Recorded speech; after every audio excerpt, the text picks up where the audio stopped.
Հրավիրում եմ, որ դուք էլ ինձ հետ ձեր աստվածաշնչները բանակ Սաղմոս 50. Please turn your Bibles to Psalm 50.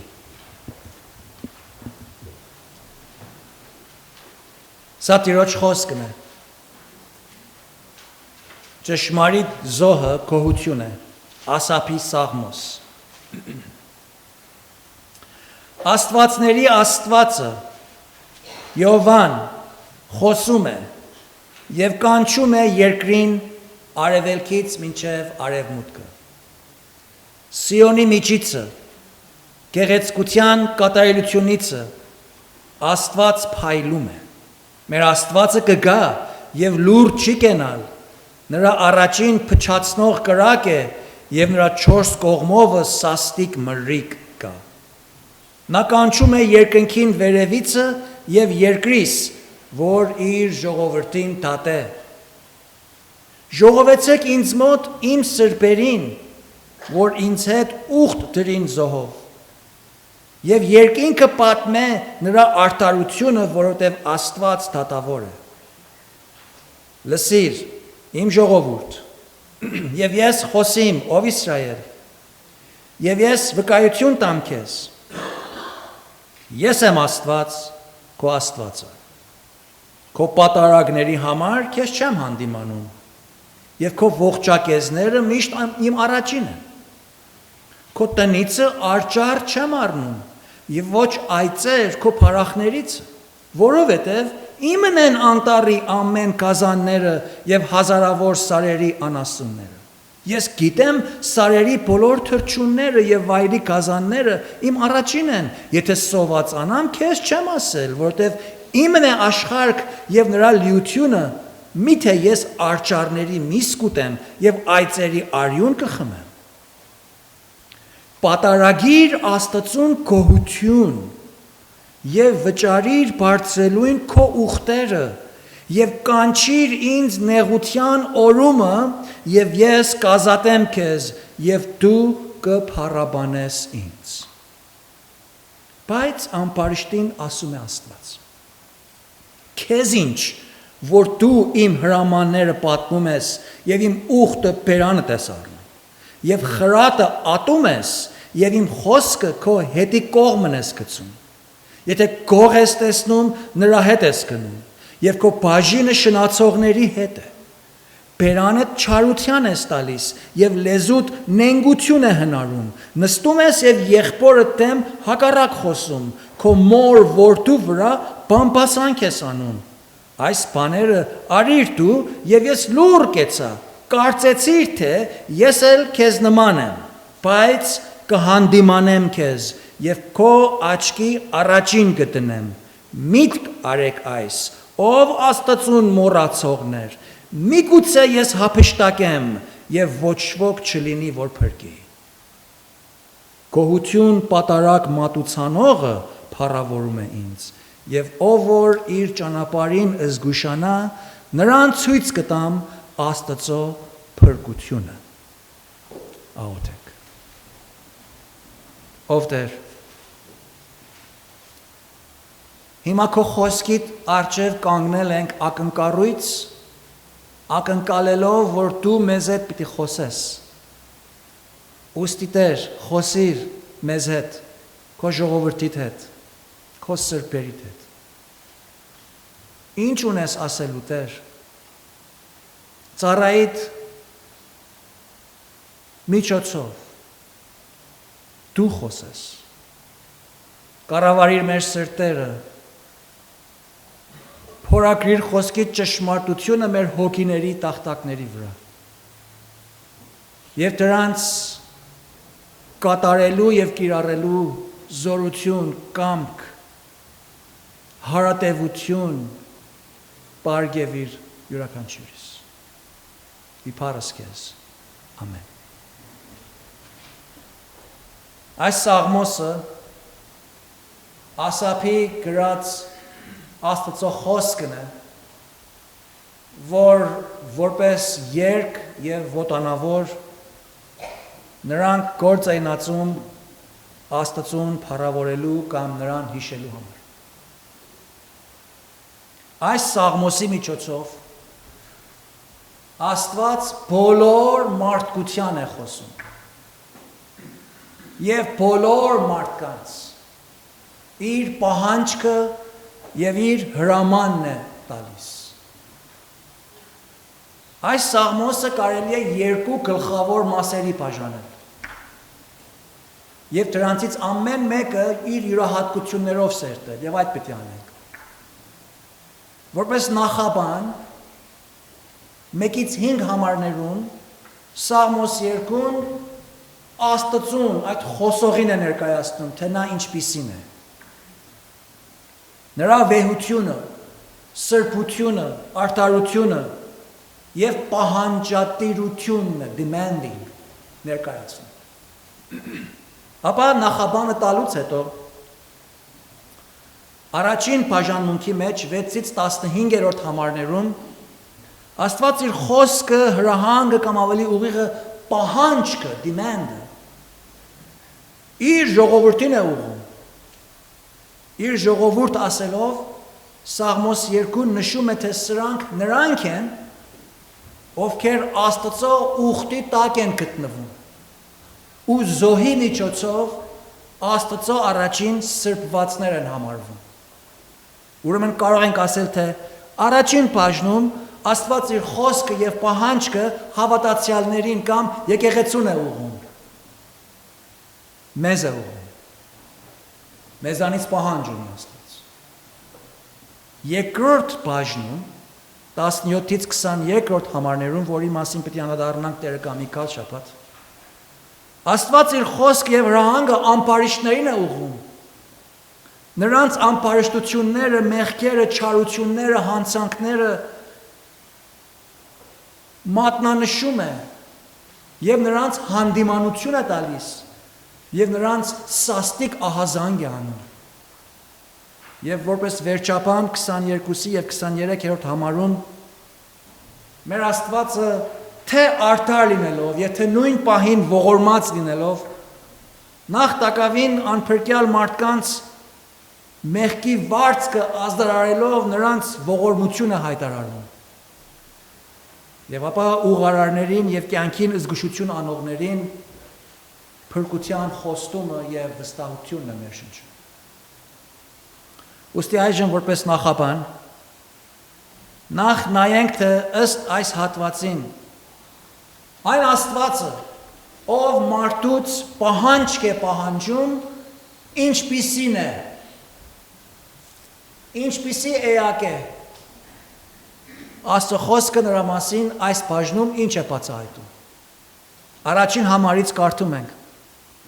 Աստվածների Աստվածը Յահվեն խոսում է եւ կանչում երկրին արևելքից մինչեւ արևմուտք, Սիոնի միջիցը գեղեցկության կատարելությունիցը Աստված փայլում է։ Այս համարների մեջ Աստծո ունեցած մի քանի յուրահատկություններից ենք հանդիպում։ Նախ որ կարդում ենք, թե նա Աստվածների Աստվածն է։ Նախ ասեմ, թե այս նախադասությունը ինչ չի նշանակում։ Այս նախադասությունը չի նշանակում, որ ուրիշ ցածրաստիճան աստվածներ գոյություն ունեն, ու Յահվեն այն ավելի ստոր նվաստ աստվածների պետն է։ Այդ չի նշանակում։ Ոչ։ Աստված իր տված օրենքի եւ մարգարեների բերնով խոսած խոսքով հստակ բացահայտել է, թե միայն Աստվածը Յահվե Տերն ինքն է, ու իրենից ուրիշ ջոկ իրական Աստված գոյություն չունի անգամ։ Օրինակի համար Ելից 20 երկրորդ համարի մեջ, երբ նա տասնաբանյան էր տալիս, Exodus 20 verse 2, նա ասեց. Ես եմ Յահվեն, քո Աստվածը, որ քեզ Եգիպտոսի երկրիցը ծառայության տնիցը հանեցի, բացի ինձանից ուրիշ աստվածներ փոքրատար այով չունենաս։ Դրա համար մենք հայերենով ավելի ուղիղ պետք է գրվեր ուրիշ չաստվածներ։ Երբ որ չ ենք դնում, դա ժխտական նախածանցի պես է։ Ուրեմն Եսայի 45:5-ից մինչև 6, Isaiah 45, 5 through 6 համարներում Աստված մարգարեի բերնով խոսում է եւ ասում է. Ես եմ Տերը եւ ուրիշը չկա, ինձանից ճոք Աստված չկա, ես քեզ մականուն տիրի, թեև դու ինձ չէիր ճանաչում, որպեսզի իմանամ արևելքից մինչև արևմուտք, այսինքն բոլոր աշխարհ, որ ինձանից ճոք մեկը չկա, ես եմ Տերը եւ ուրիշը չկա, 3 անգամ։ Հասկացանք։ Ուրիշ Աստված չկա։ Դե լավ, այս համարներից հասկանում ենք, որ մարդ արարածից համար կարելի է, հնարավոր է, որ մարդ արարածը ուրիշ կրքերին կամ բնության կամ ուրիշ արարածներին որպես թե Աստված կամ ավելի ուղիղ չաստված ընդունի եւ նրանց պաշտի սխալմամբ։ Բայց դրանք իրական աստվածներ չեն, դրանք չաստվածներ են, դրանք կրքեր են, դրանք սուտ են, դրանք պարզապես ստեղծված էակներ են, ոչ թե ստեղծող։ Ուրեմն, այս Սաղմոսի մեջ, երբ կարդում ենք աստվածների Աստված, այս նախադասությունը նշանակում է, թե բոլոր կրքերը, բոլոր ուրիշ Աստված փոքրատառով, չաստվածները, դրանք բոլորը Աստծո ստեղծագործության մեկ մասն են, կամ բնության մեջ են, կամ մարդու խելքից հնարված բաներ են, կամ քանդակագործություններ են, վերջը իրենց ակը գտնում են Աստծո ստեղծագործության մեջ։ Բայց Աստված չեն։ Որովհետև միակ եզակի ու աննման Աստվածը Յահվե Աստվածն է։ Եվ այս Աստվածն է, ով խոսում է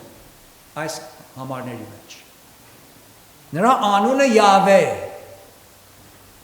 Յահվե Աստծո ուխտային անունն է, որ Մովսեսին ասեց այն վառվող մորենիի մեջ. Ես եմ հավիտենական Աստվածը, անփոփոխ Աստվածը, խոստում տվող, խոստում պահող Աստվածը, հավատարիմ Աստվածը, ճշմարիտ Աստվածը, սուրբ Աստվածը։ Ես եմ։ Երբ ասեն, թե քեզ ով ուղարկեց, կասես, թե ով ուղարկեց, ես եմը ուղարկեց, Յահվե։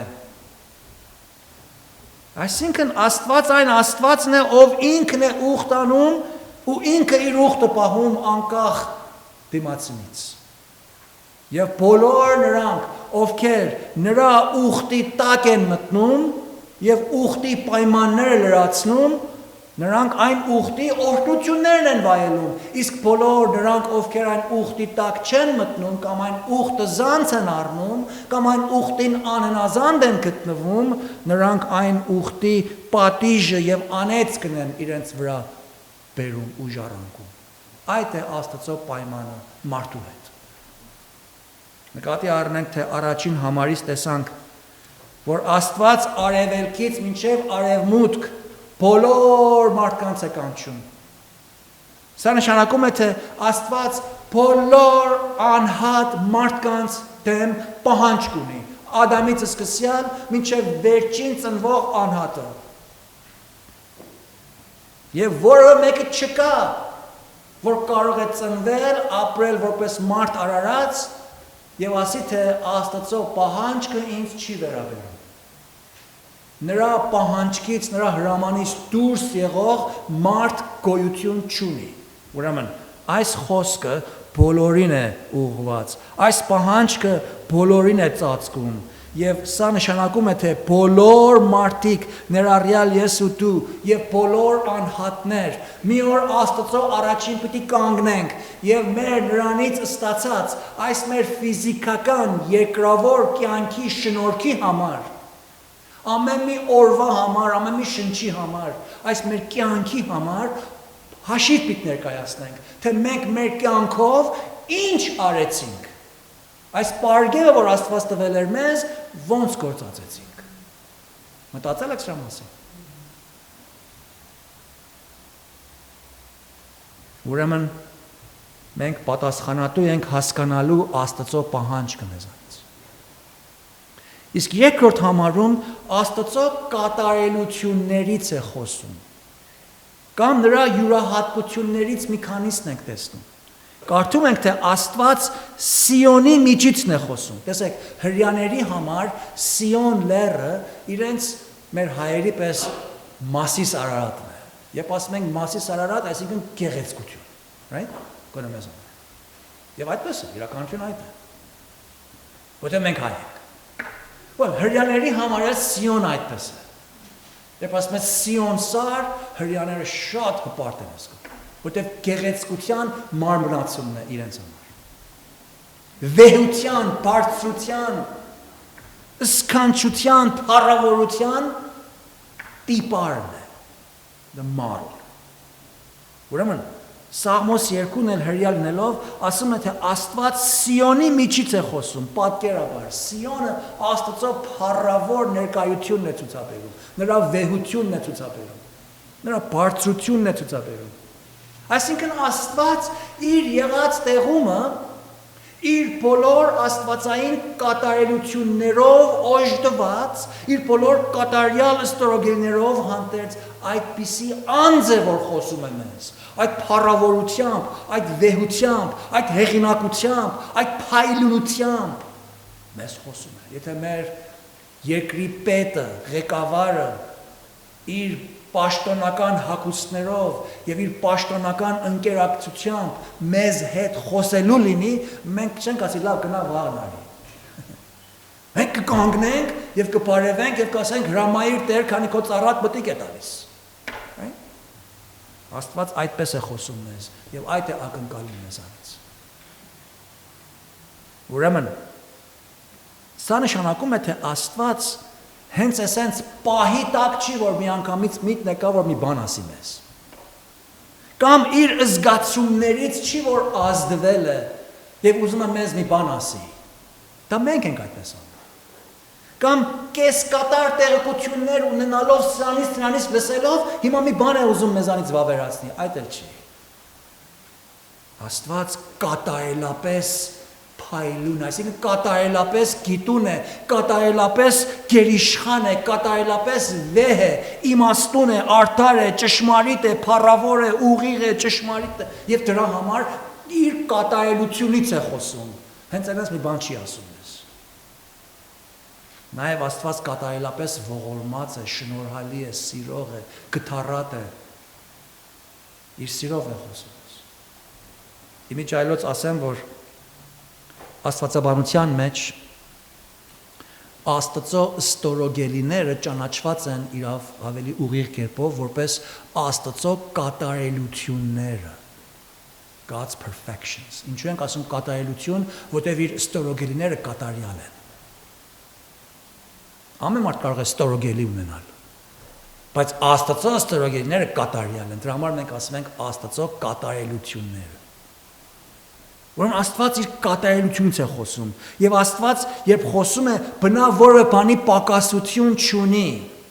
Մենք չենք կարող Աստծուն լրացնենք, որտեղ կատարյալ է։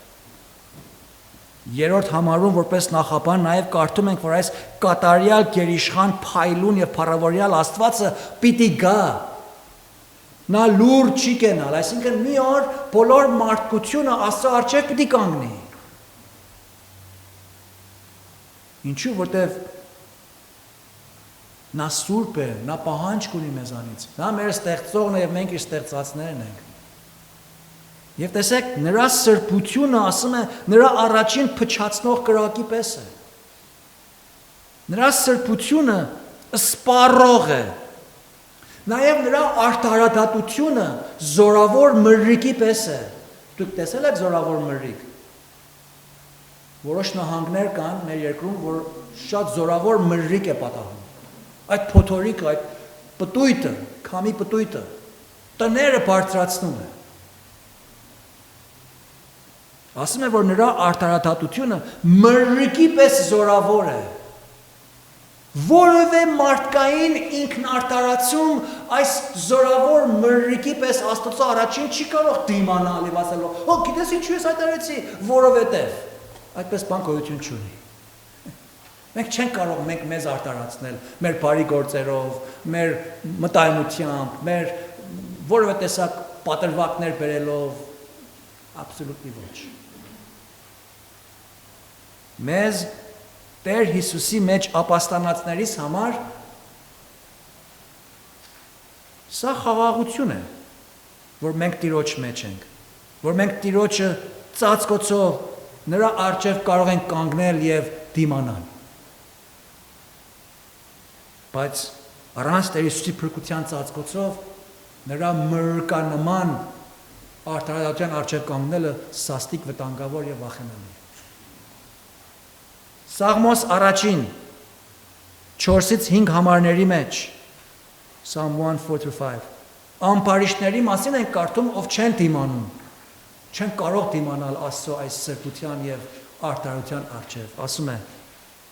դարմանի մղեղի պես են, փոշի են, որ քամին ցրիվ է տալիս։ Եվ սրա համար ամպարիշները դատաստանի մեջ չեն կանգուն մնալ կամ չեն դիմանալ, չեն կանգնել։ Եվ ոչ էլ մեղավորները ուղարարների ժողովքի մեջ, որովհետև Տերը ճանաչում է ուղարարների ճանապարհը, բայց ամպարիշտների ճանապարհը կկորչի։ Աստծո մասին մի ուրիշ ճշմարտություն էլ, որ կարդում ենք այս 4-րդ համարի մեջ, Սաղմոս 50, այստեղ տեսնում ենք, որ Սաղմոս երկողն ասում է, թե Աստված կանչում է երկնքին վերևիցը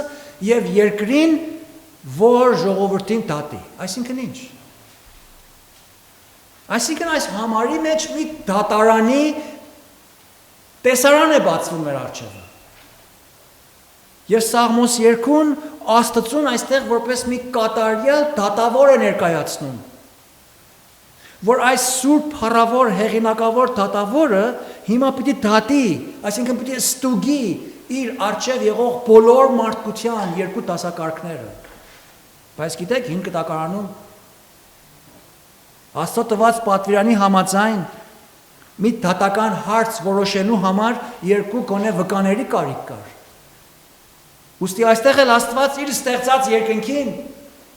եւ իր ստեղծած երկրին որպես վկաներ է կանչում, որպեսի մարդկությանը դատի։ Ինչպես պիտի երկինքն ու երկիրը մարդկության արարքների եւ կենցաղավարության որպես վկաներ կանգնեն, այսինքն ինչ։ Ինչու այս երկուսին։ Պատճառը այն է, որ բոլոր մարդկանց արարքները երկնքի ծածկոցի տակ են։ Ու մարդս երկնքի սահմաններից դուրս չի կարող գոյություն ունենալ, որ իր կյանքը դրա սահմաններից դուրս ապրի, որ իր արարքները երկնքի ծածկոցից դուրս անի, որպեսզի վկա մեկը չլինի։ Այդպես բան գոյություն չունի։ Նմանապես մարդ արարածը երկրից վրա է ապրում, իր բոլոր արարքները երկրի վրա է կատարում, ու դրանից դուրս էլ չի կարող գոյատևել, ու իր արարքները կատարում է երկրից վրա, ուրեմն երկիրն էլ է վկա կանգնում մեր բոլոր արարքներին։ Հիշում եք, երբ որ Կայենը Աբելին սպանեց։ Տերն ասեց նրան. Այս հողը նրա արյունը կանչում է ինձ,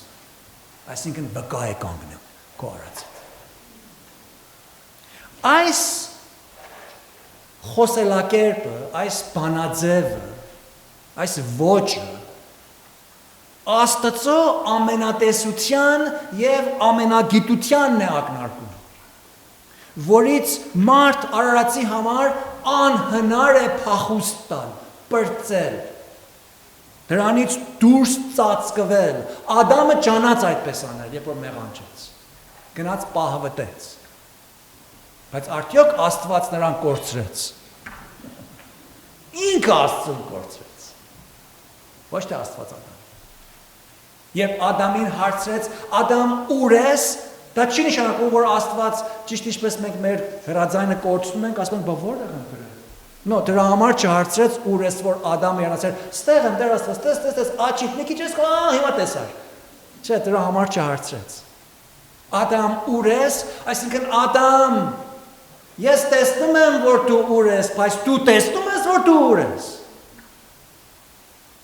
Դու տեսնում ես ինչ չարիք ես բերել քո գլխիդ։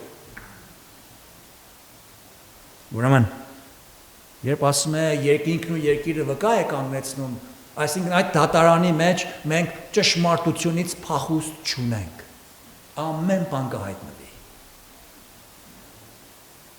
Սաղմոս 139:7 139:7 Դավիթը Աստծուն ասում է. «Ուր գնամ քո հոգուցը, քո երեսիցը ուր փախչեմ։ Եթե լույսի թևերը առնեմ եւ ծովի վերջի ծայրում բնակվեմ, այնտեղ էլ քո ձեռքը ինձ կառաջնորդի եւ քո աջը ինձ կպահի։ Եթե ասեմ թող խավարը ինձ ծածկե, այն ժամանակ գիշերն էլ լույս կլինի իմ շուրջը, այսինքն քեզանից փախուստ չկա։ You're everywhere»։ Սա մեզ ուսուցանում է, թե մարդկության հետ, դրանց հետ ներառյալ իմ ու քեզ հետ խոսող Աստվածը, որ հիմա իր խոսքով ինձ ու քեզ հետ է խոսում, թե երկնքի տակ, թե երկրի վրա բոլոր տեղեկությունները ունի, բոլոր արարքներից, խոհկերից, մտածմունքներից, շարժառիթներից, Տեր Բերանդ խոսքը չեղած քո սրտի մտադրություններից շատ լավ տեղյակ է, բոլորը կատարելապես գիտի։ Նրան որևէ բան ձևացնելու կարիքը չունենք, ոչ էլ կարող ենք։ Նա ամենագետ է, ամենատեր է, գերիշխան է, եւ դրանից դուրս մենք չենք կարող գոյատևել 1-2 վայրկյան անգամ։ Ոչ էլ կարող ենք նրանից ծածկվել, գաղնվել, կարծելով, թե նա չի տեսնում մեր արարքները կամ մեր մտածմունքները։ Մեր բոլոր խորհուրդները, մտածմունքները, արարքները, վարքերը, դիտավորությունները, շարժառիթները, խոսածները ու չխոսածները, բայց սրտում մտածածները նրա առաջին բաց նամակի պես են։ Եվ մենք դրանց բոլորի համար պատասխանատու եւ հաշվետու ենք։ Եվ Աստծո այն դատաստանի մեջ երկու վկաներ կան, որ պիտի վկայեն, թե նրանք տեսան, թե մենք ինչ արեցինք, ինչ ասեցինք կամ ինչ չարեցինք,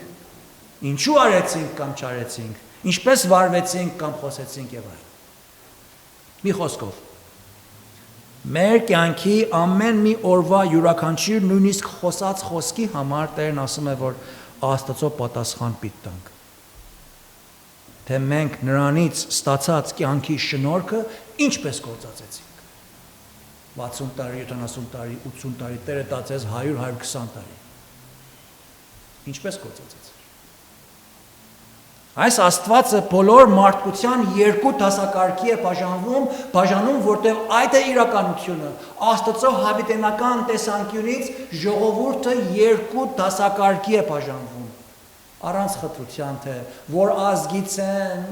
ինչպիսի մորթիկույն ունեն, ինչ տարիք ունեն, ինչ սեռի են պատկանում, կին են կամ մարդ են, փոքր են կամ մեծ են, it doesn't matter. God divides humankind in two categories: righteous and unrighteous. Ուղարար եւ անփարիշտ։ Եվ Աստված այս երկու դասակարգին էլ պիտի ստուգի։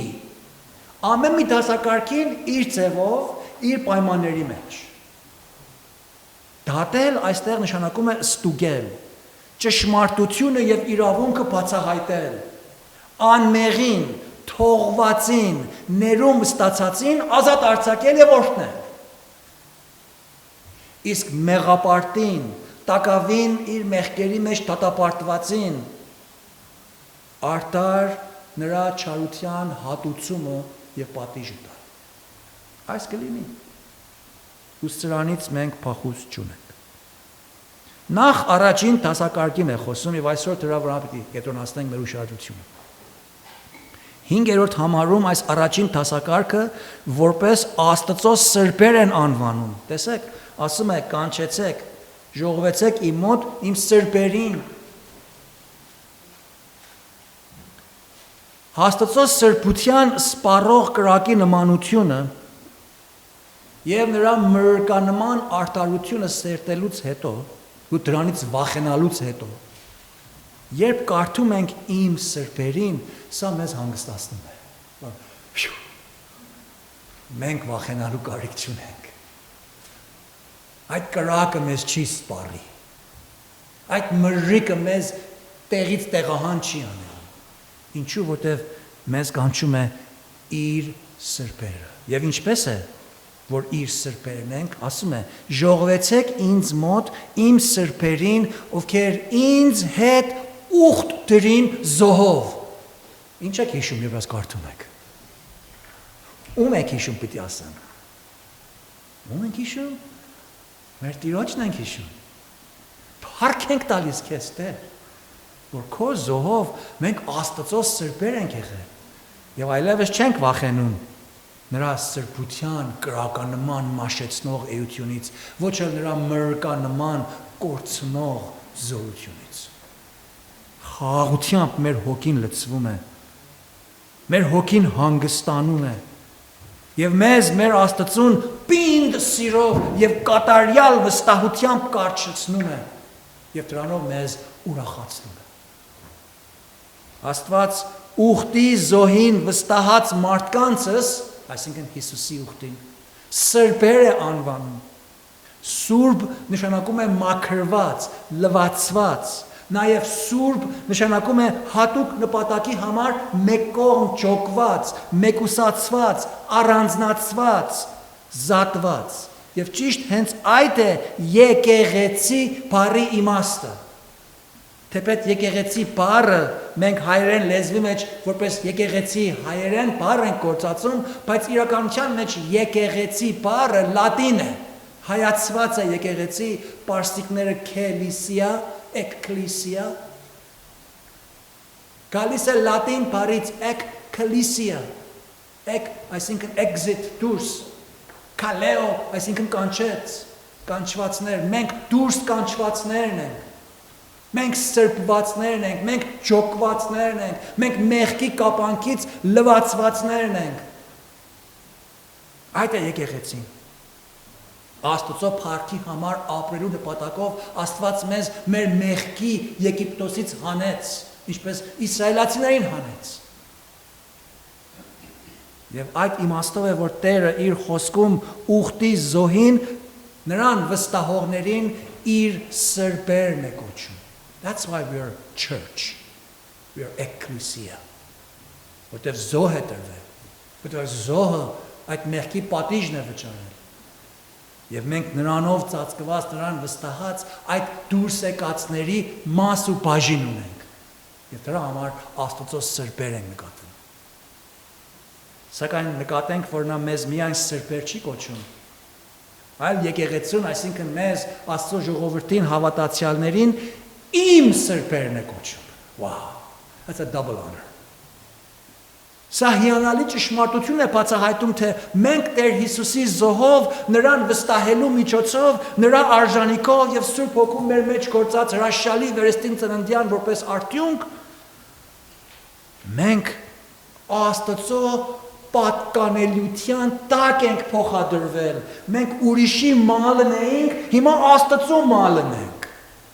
Ուրիշի ունեցվածքն էինք, հիմա Աստծո ունեցվածքն ենք։ Պողոս առաքյալը այս է բացատրում Կողոսացիներին։ Կողոսացիս 1:12-ի մեջ։ Ասում է. գոհություն տանք Հորը, շնորհակալ լինենք Հոր Աստվածանից, ինչու, որ մեզ արժանացրեց մասնակից լինելու, become partakers։ Ինչի մասնակից, սրբերի վիճակին մասնակից ենք մենք, Աստծո փառք պիտի տանք, շնորհակալ պիտի լինենք, որ Աստված մեզ այդ արժանիքը տվավ, որ մենք սրբերի վիճակին մասնակից լինենք, այսինքն մենք էլ սուրբ համարվենք։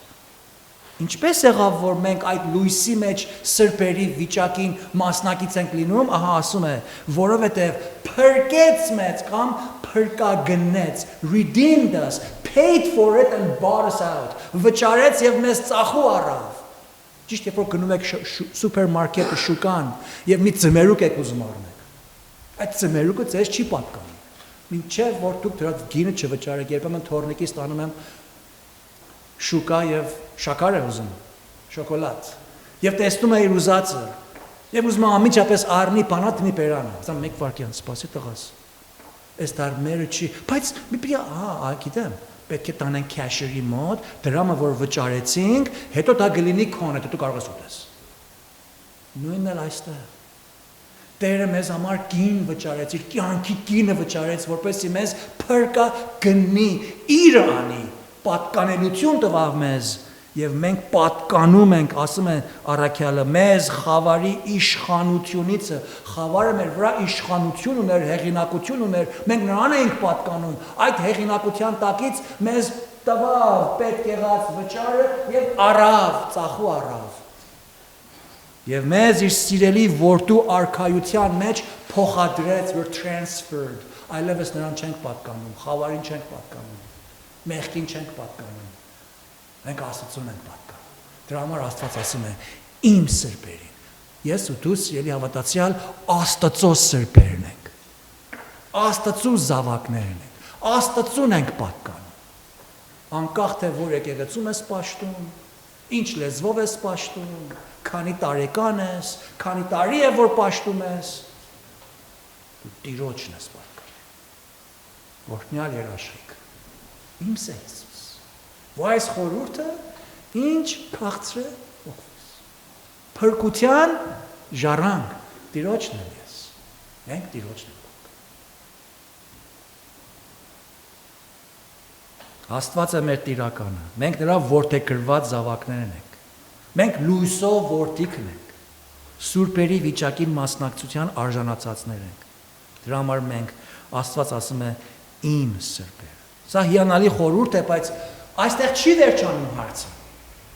Այլ հավատացյալներիս համար մեզ Աստծուց ստացած հավատքի կյանքը, այս փոխադրության ընթացքը նոր ընթացք է բացում մեր առջևը, նոր պատասխանատվության ուղիի վրա է դնում մեր կյանքը,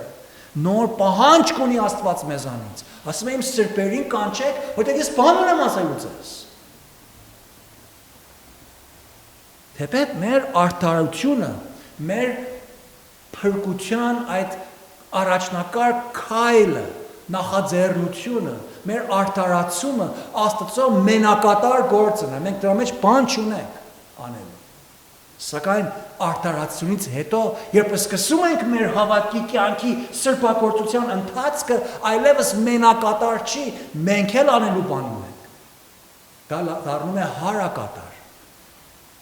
Մենք գործում ենք, Աստված էլ գործում է, եւ Փիլիպեցիս 2:12-ի համեմատ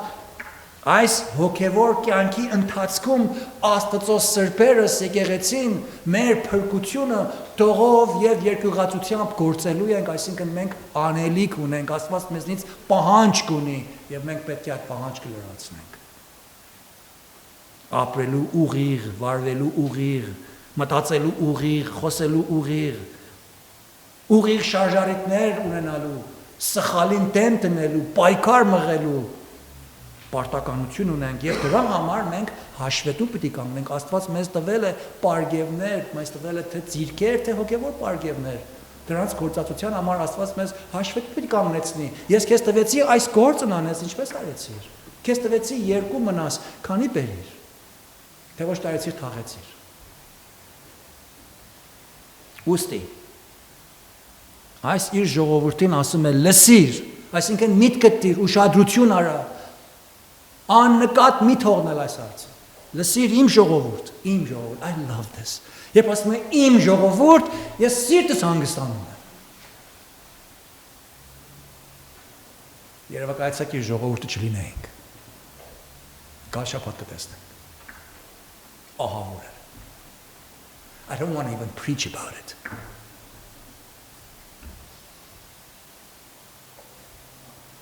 Երբ ասում է իմ ժողովուրդ, լսիր, եւ ես խոսեմ, այսինքն դու լսիր, ով Իսրայել, եւ ես վկայություն տամ քեզ, այսինքն ճշմարտություն պետք է ասեմ քեզ, Աստծո տված բոլոր վկայությունները ինչ են, ճշմարիտ են, ուղիղ են, ինչ ասեր Աստված իր ժողովրդին, իր խոսքը սկսելու ժամանակ, առաջին նախադասությունը, որ միտքը կար, ինչ պիտի ասեր իր ժողովրդին այդ դատարանի մեջ, երբ որ ստուգում են նրանց, դուք լինեիք ինչ կասեք։ Այս ուղիղ կատարյալ դատավոր Աստվածը իր ստուգաբանության խոսքը սկսում է հենց իր տված կատարյալ օրենքը վերհիշելով ու վերակրկնելով։ Նա ասում է լսիր եւ ես քեզ վկայություն պետք է ասեմ եւ այս է նախադասությունը ես եմ Աստված քո Աստվածը Սա բոլոր Աստծո պահանջքի հիմքն է Ինչ ասեր Ինչ պիտի հիշեր մի իսրայելացի, երբ որ Աստծո բերնից լսեր, ես եմ Աստված քո Աստվածը։ Ինչ է կարծում մի իսրայելացի պիտի անմիջապես միտք բերեր։ Գիտեք ինչ պիտի բերեր։ Դասաբանյան։ Ելից 20 համար 2։ Ինչու որտեվ հрьяաները իրենց փոքրուց անգիր են սովորում դասնաբանյան։ Իրենց տան դրանդիկների վրա են կպցնում, գնալ գալու ժամանակ ձեռք են քսում։ Թեպետ չեն հասկանում ինչ են ասում, բայց անգիր սովորում են։ Ու երբ Աստված ասում է, ես եմ Աստված քո Աստվածը, անմիջապես Ելից 22-ը միտն է գալիս։ Ուրեմն Աստծո տված օրենքն են միտը գալիս։ Եվ այդ է Աստծո նպատակը, որ երբ որ Աստված մեզ դատի, այսինքն Աստված իր դատավարությունը հիմնում է իր բացահայտ հայտնության հիման վրա, իր խոսքի վրա։ Աստված հենց օդից բաներ չի հնարում, որ մեզ դատի, մեզ ստուգի։ Աստված իր խոսքի համեմատ է դատում։ Այդպես պետք է անի ուղիղ դատավորը։ Այսօր դուք գնում եք դատարան, օրենք կա, օրենքի հատուկ բաժանմունքներ կան, չեն կարող ասել, «Օ, այսօր դու ես եկել, լավ, դու հոպարից տղան ես»։ Ոչինչ գնա։ Մյուս օրը ուրիշը գա, ասի, «Օ, դու այն չար մարդն ես, որ ես քեզ չեմ սիրում, քո մազերդ այսքան, ես այդպես մարդկանց չեմ սիրում»։ Գիտես ինչ, քեզ դնելու եմ բանտը։ Դրա այդպես չէ դատում։ Պետք է բանա օրենքի գիրքը, պետք է ասի դու այս օրենքի հոդվածը, այսինչ հոդվածը կոտրել ես, որովհետև 50 մողոնի փոխարեն 65 ես գնացել։ Եվ դրա համար պետք է 150 դոլար վճար տաս։ Դա ուղիղ է։ Նույնն էլ Աստված իր խոսքն է բացում։ Իր դատավարությունը իր խոսքի հիման վրա է հիմնում։ Երբ որ ես ու դու մեր երկրավոր կյանքում մեր գործերի համար, ստուգվելու համար, դրանց վարձատրության համար Տիրոջ առջև կանգնենք, մեր բոլոր արարքները Աստծո խոսքի ճշմարտության հիման վրա պիտի ստուգվեն։ Աստված պիտի բացի իր խոսքը եւ մեր արարքների հիշատակած գիրքը եւ պիտի ստուգի։ Տեսնի, այն օրը ծառայեցիր, գետ մեկ կավաճուր իմ անունովս, օքեյ, ես մեկ օքեյ։ Ծառայեցիր, այս բանն արեցիր, բայց դու ծափահարեցին քեզ եւ դու փառք ստացար, շատ լավ զգացիր։ Էսի այրվեց գնաց։ Խոսքի մեջ գրված է։ Եվ այդպես պիտի դատի մեզ։ Մենք մեր արարքների համար համապատասխան վարձք պիտի առնենք։ Աստծո կրականնման սրբության մեջ այն արարքները, որոնք կատարել ենք, որոնք ապրել ենք, խոսել ենք, մտածել ենք, վարվել ենք, ասել ենք, կամ դրանցից հեռու ենք մնացել, Տիրոջ փառքի համար, Աստծո խոսքի զգուշություն անելու համար, մեր ճամփան Տիրոջ խոսքի համաձայն ուղղելու համար, նույնիսկ եթե զոհվել ենք, եթե մեզ համար դժվար է եղել է դիմացել ենք, դրանք ոսկի, արծաթի եւ գոհարեղենների պես կրակից չեն ազդվում։ Ընդհանրապես ավելի փայլում են, երբ որ դնում ես կրակի մեջ։ Դրանք կմնան, որտեղ դրանք Աստծո փառքի համար են։ Եվ դրանց համեմատ մենք կվարձատրվենք։ Բայց այն բաները, որ արել ենք մեր կամ մարդկային շոյանքի համար, կամ ծուռ նպատակով, կամ արել ենք առանց Աստծուն փառք տալու, մենք ենք ստացել դրա փառքը։ Դրանք բանի պետք չեն այնտեղ։ Նրանք խոտի եւ փայտի պես, եղեգի պես կվառվեն, կմոխրանան, աննկատ կդառնան եւ դրանց համար վարձատրություն չենք ստանա։ Դրանք հաշվի չկան։ Դրանք մնայուն բաներ չեն։ Ուստի երբ Աստված մեզ սրբերից ասում է ես եմ քո Աստվածը, անմիջապես մենք նրա խոսքը պետք է միտք բերենք։ Եվ մեր բոլոր արարքների մեջ Աստծո խոսքի եւ Աստծո բնության կատարելությունների համեմատ պիտի վարվենք, խոսենք, անենք, ծառայենք, վազենք, զոհենք, սիրենք, պաշտենք։ Պիտի մտածենք Աստված ինձ հետ ինչպես վարվեց։ Ես էլ պարտական եմ նույնպես վարվել։ Մենք պետք է Աստծո ողորմարար եւ շնորհալի փրկության արարքը հիշելով ապրենք։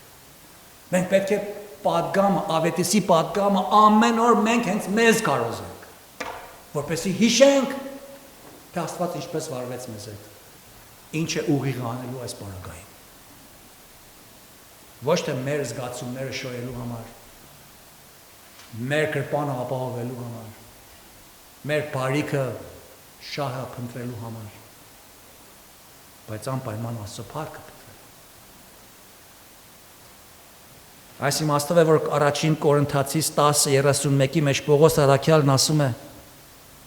առաջին Կորինթացիս 10:31, թե ուտեք, թե խմեք եւ թե ինչ գործել որ անեք, բան դուրս մնաց։ Բան դուրս չմնաց։ Ամեն բան Աստծո փառքի համար արեք։ Եթե մեկն էլ ձեզ քաջալերելու համար ասի շնորհակալ եմ եղբայր, քույր, ձեր ծառայության համար, դարձեք ասեք, էս էլ Աստծո փառքին թող ծառայի։ Ոչ թե իմ փառքս։ Կողոսացիս 3:23-ի մեջ առաքյալը դարձյալ հորդորում է հավատացյալներին։ Ամեն ինչ որ անում եք սրտանց արեք, ինչպես թե Տիրոջը կամ իբրև թե Տիրոջը, ոչ թե մարդկանց, ոչ էլ քեզ, որտեղ դու էլ մարդ ես։ Գիտենալով, որ Տերիցը ժառանգության հատուցումը կառնեք։ Երբ որ մենք Տիրոջ փառքի համար ենք աշխատում, ծառայում, սիրում, պաշտում, զոհում, Տերն էլ աննկատ չի թողնում, որտեղ արդար դատավոր է։ Սաղմոս 58-րդ համարում Աստված սրբերի կատարած պատարագներն ու մեր պարագային, մեր կատարած պաշտամունքների համար մեզ չի հանդիմանում, ասում է լավ եք անում։ Միշտ իմ աչքիս առաջ եք, ամեն շաբաթ գալիս եք, պաշտում եք ինձ, զոհ եք բերում, that's good, դրա համար ձեզ չեմ դատապարտում, չեմ հանդիմանում, բան չունեմ ասելու դրա համար։ Դա պատշաճ է, դա հաճելի է։ Դրանք միշտ իմ արջին են ասում են, ես միշտ տեսնում եմ, by the way, երբ որ մենք գալիս ենք պաշտելու, Աստված տեսնում է ինը, դա։ Նաև տեսնում է, որ երբ որ չես գալիս։ Երբ որ չես պաշտում Տիրոջ, այն էլ է տեսնում Աստված։ Չկարծես, երբ որ Տիրոջ չես պաշտում, Աստված քեզ մոռացել։ Չկարծես, որ Աստված միայն եկեղեցի մեջ է մեզ նայում։ No, Աստված 24 ժամ մեզ տեսնում է։ Talking about security camera. You're on closed circuit TV by the way. Եվ ամենը record է լինում։ Կարծում եք ինչ, եթե մարդկային ես $300 կամերաները կարող են record անեն, Աստված չի կարող record անի։ Աստված ամեն մարդկանց արածը ամեն ժամանակ Ադամից սկսյալ մինչև վերջի մարդկությանը իր storage-ի մեջ ունի։ Unlimited cloud space. Real cloud space. Free. Եվ մի օր he knows our IP number. Դնելու է Վահիկ Հադադյան IP ինչ dot 1961 July 26-ից սկսեցիր մինչև այս օրը։ Ամենը կա, categorized, alphabetically եթե ուզես։ That puts us in our place, doesn't it? Նա ասում է ժողովրդի ողջակեզներ միշտ տեսնում է, սակայն 9-ից 13-րդ համարում Աստված այս ողջակեզ եւ պատարակ մատուցող ժողովրդի կատարած ծիսակատարության շարժառիթը եւ մտադրությունը քննարկության է ենթարկում։ Ստուգում է նրանց motivation-ը։ Թե ինչու են սա անում։ Հասկանում եք ինչ եք անում։ Ասում է, ես քո տնից արջար չեմ առնում։ Ես քո այծերը, քո փարախներից հետ ես չեմ, որ ասում եմ բերեք ու դուք պիտի բերեք, ինձի բարիք չեք անում։ Ես սոված չեմ, որ ինձի կերակուր ու խորոված պատրաստեք։ Ախր ես քո միս ուտող չեմ։ Դուք իմանում եք ում եք ինչ եք անում։ Թե ոչ մենակ բերում եք այդտեղ քեբաբի խանութ եք բացել։ Լավ մսացու եք ծախում։ Եթե ուզեմ ուտել, ամփոփ չի իմսը, ես կարիք չունեմ, որ ձեզ ասեմ գնացեք ինձ համար զոհ բերեք, այսքան արուն թափեք։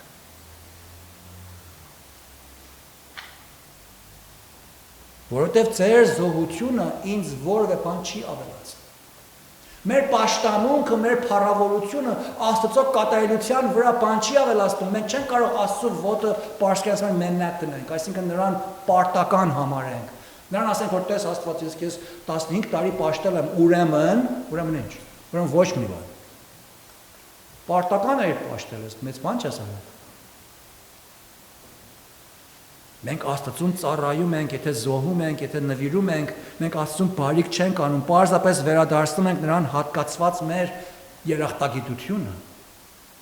Փառաբանում ենք նրան, տոնակատարում ենք նրա սերը, նրա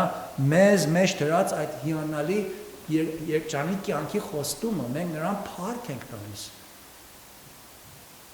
Եվ դա անում ենք շոշափելի կերպով։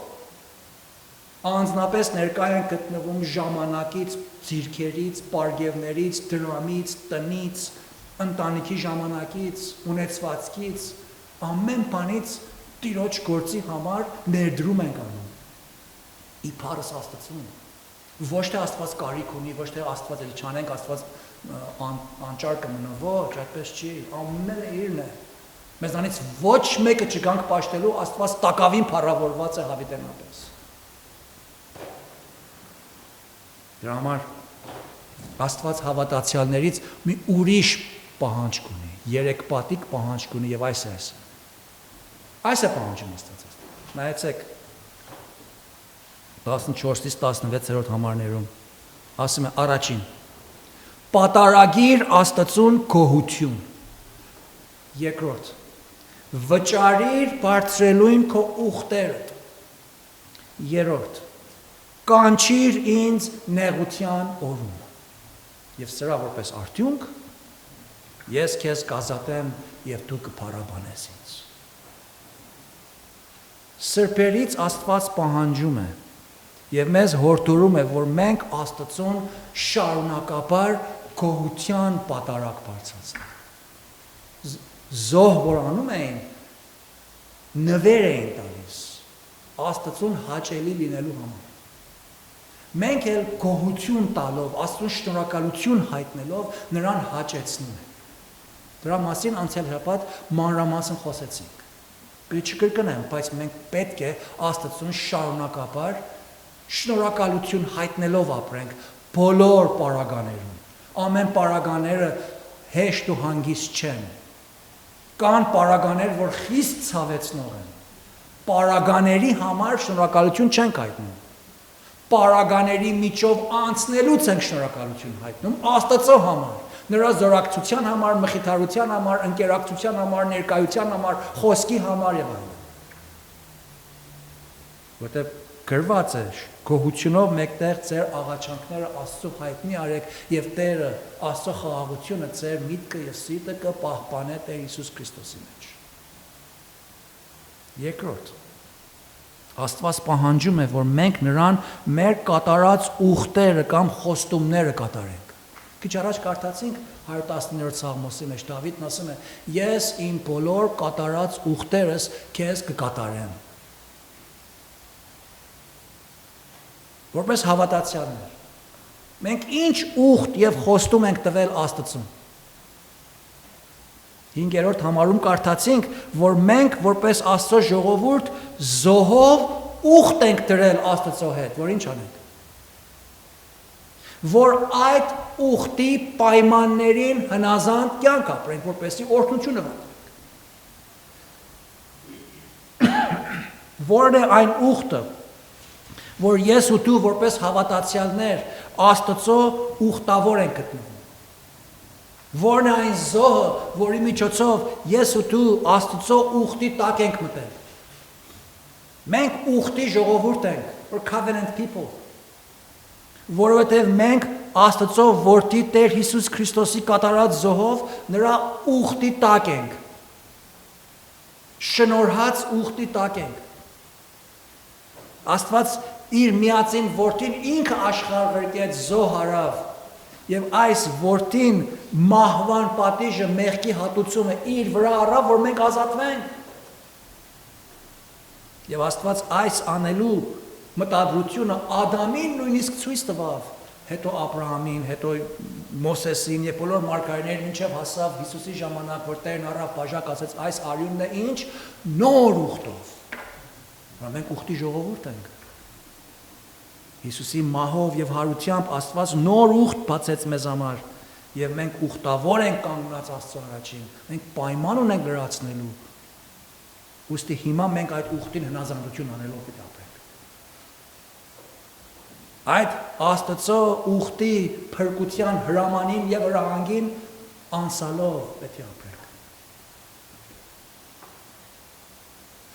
Բայց մինչ այդ մեր երկրավոր կյանքում նաև ունենք երկրավոր կյանքի մեջ կատարած ուխտեր, որ պիտի կատարենք այդ ուխտերը։ Օրինակի համար Աստծո առջև մենք ուխտեր ենք տալիս։ Եվ Ելից 19:5-ի մեջ Տերն ասում է, եթե իմ ձայնը լսեք, իմ ուխտը պահեք, այն ժամանակ դուք ինձ համար սեփական ժողովուրդ կլինեք ամեն ազգերից։ Հին Իսրայելի պես մենք էլ Հիսուսի միջոցով կատարած ուխտին հնազանդ կյանք ապրելու ենք, բայց նաև այս կյանքի մեջ էլ ուխտեր ունենք։ Օրինակի համար Հովանու 15:12-ի մեջ Տերը մեզ պատվիրան տվեց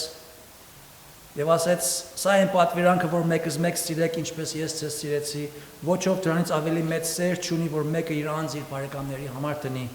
Դուք իմ բարեկամներն եք, եթե անեք ինչ որ ես ձեզ պատվիրում եմ»։ Սա չի նշանակում, որ Հիսուսի պատվերը կատարելով մենք նրա բարեկամ ենք դառնում, ոչ, բայց նրա բարեկամ լինելով է, որ մենք կարողանում ենք նրա պատվերները կատարենք։ Եվ նաև մեր այս երկրավոր կյանքի մեջ ունենք անձնական ուխտեր։ Անձնական ուխտերից մեկը մեր կյանքի մեջ ամուսնական ուխտն է։ Ուխտ ենք վերցնում, որ ամուսնանում ենք։ Որ մի տղամարդ եւ մի կին Աստծո առջև ուխտում են հավատարիմին։ Մեկ ամոլ լինել, մեկ մարմին լինել, միություն կազմել։ Ցավոք սրտի մարդուս մեղանչամիտ բնության հետևանքով այդ ուխտը շատ հաճախ կոտրվում է։ Եվ այդ ուխտը պահելը անհնար է դառնում շատերի համար։ Եվ բաժանման է հանգում։ Մեծ ցավ է առաջացնում։ Սա իրականություն է, որ շատերը այդ ցավից անցնում են հենց ինը։ Սակայն դրանով հանդերձ Աստված տակավին ողորմած է։ Գթած է, շնորհալի է, որ այդպիսի վիճակներն էլ գործ է ածում, որպեսզի դրանցից ոմանց իր փառախը բերի։ Եվ իր գութը ողորմություն նրանց հայտնի։ Մեր անհատական կյանքի առօրյային մենք Աստծո ուխտեր նվիրումներ են կատարում, որոնցից մեկը նաև մեր բարոյական կյանքի ուղիղ ապրելու ուխտն է։ Օրինակի համար Հոբը Հոբ 31-ի մեջ նա ասում է 31-րդ գլխի առաջին համարում. Ես ուխտ արեցի իմ աչքերի հետ,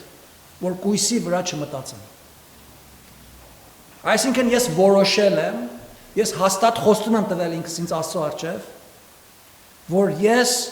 իմ աչքերս անբարո, սխալ, անօրեն, չար, պիղծ, մեղսալի արարքների համար չգործածեմ։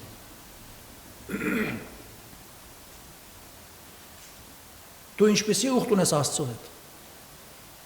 Ինչ ես ուխտել անել։ Ժողովող 5-ի մեջ 4-ից 5-րդ համարներում ժողովող 5 Աստծո խոսքն ասում է. Երբ որ Աստծուն ուխտ ես ուխտում, մի ուշացնել դրան հատուցանելը, որովհետև նա հիմարներին չի հաճում։ Ինչ որ ուխտում ես կատարիր։ Եթե տարիվա սկզբում ուխտ ես անում Աստծո հետ, որ ով Տեր ինձ օգնի, որ այս տարի ուխտում եմ քեզ այս։ Զգուշ եղիր ինչ ես ուխտում։ Ավելի լավ է չուխտես, եթե պիտի ուխտես եւ չկատարես։ Բայց եթե ուխտ ես անում, make sure, որ քո ուխտը կատարես, որտեղ Աստված ուխտաբեկներին հիմար է կոչում։ Եվ չի հաճում։ Ոմանք դժվար պարագաներից անցնելիս Աստծուն աղոթում են, հիվանդանոցների ամփոփների մեջ ընկած, Աստծուն աղաչում են, ով Տեր, թե ինձ մի հատ էլ չանց տաս, ես իմ կյանքս քեզ կնվիրեմ։ Հենց որ մի քիչ լավանում են, դուրս են գալիս, էլ ոչ Աստված, ոչ նվիրում, մոռանում են, որ ինչ ասեցին Աստծուն։ Don't you ever do that։ Եթե Աստծուց խնդրում ես, որ քեզ օգնի, եւ նա օգնում է քեզ նեղ պարագայի մեջ, եւ այդ պարագայում ուխտել ես իրեն մի բան։ Վստահ եղիր, այդ ուխտը Աստված շատ լուրջ է վերցնում, այդ ուխտը կատարիր։ Անկախ թե ինչ վիճակի մեջ պիտի հայտնվես այդ անելով կամ չանելով։